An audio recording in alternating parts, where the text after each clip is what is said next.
Saudara Menteri Pendidikan Dasar dan Menengah Abdul Mukti menjelaskan salah satu jalur penerimaan dalam SPMB yakni jalur domisili.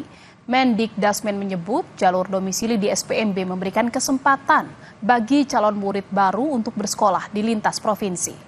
Jadi sekali lagi kami tidak lagi menggunakan term yonasi ya.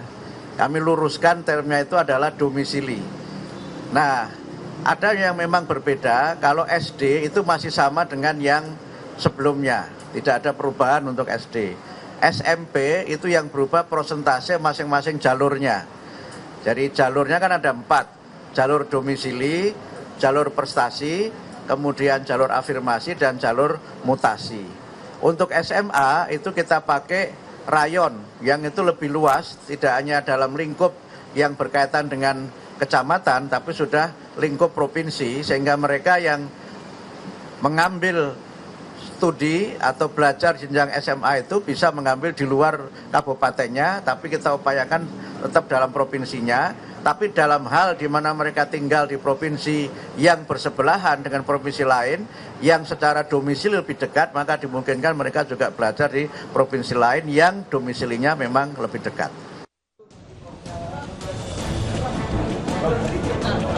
Mulai tahun ini, pemerintah resmi mengganti penerimaan peserta didik baru (PPDB) menjadi sistem penerimaan murid baru atau SPMB.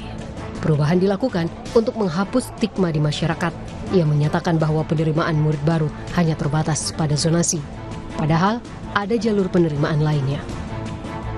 Menteri Pendidikan Dasar dan Menengah, Mendikdasmen, Abdul Mukti menyebut pada SPMB ada 4 jalur penerimaan, antara lain jalur domisili, prestasi, afirmasi, dan mutasi. Ada beberapa perbedaan antara skema PPDB dengan SPMB yang akan berlaku tahun ini, di mana jalur zonasi pada PPDB diganti menjadi jalur domisili pada SPMB yang berbasis jarak antara tempat tinggal murid dengan sekolah. Sementara untuk jalur prestasi, ada penambahan kriteria pada SPMB, yaitu di jalur non-akademik akan ditambah soal kepemimpinan atau aktif di organisasi, tidak hanya dari prestasi seni dan olahraga seperti di PPDB.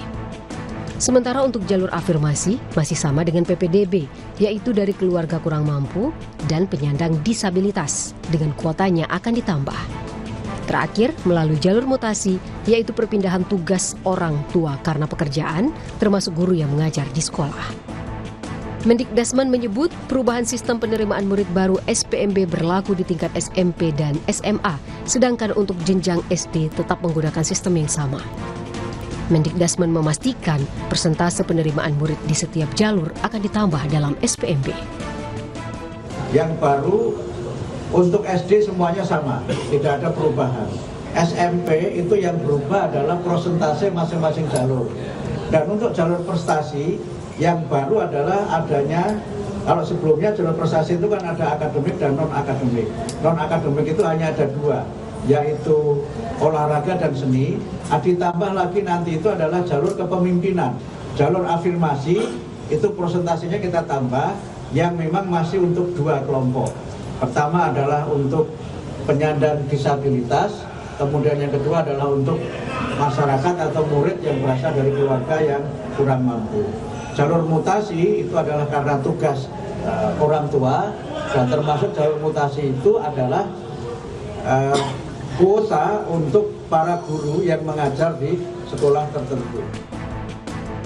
Pakar pendidikan sekaligus Wakil Rektor 4 UNESA Martadi menilai, meski ada perubahan, namun sistem penerimaan murid baru atau SPMB belum dapat menjawab persoalan mendasar pendidikan di tanah air, terutama aspek pemerataan akses pendidikan yang bermutu.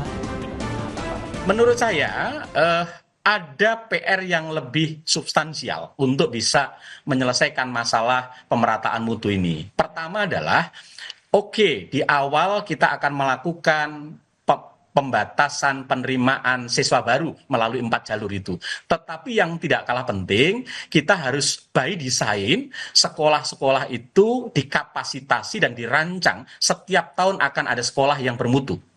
Didampingi betul dengan baik. Karena nggak akan mungkin kita membuat sekolah bermutu hanya kemudian membatasi inputnya saja. Tidak akan mungkin. Lalu yang kedua, perlu ada mapping sekolah. posisi sekolah di setiap daerah wilayah itu merata tidak? Apakah itu sesuai dengan jumlah penduduk yang ada di wilayah itu? Karena ada beberapa kota, wilayah atau daerah yang jumlah penduduknya padat, tapi sekolah negerinya hanya satu.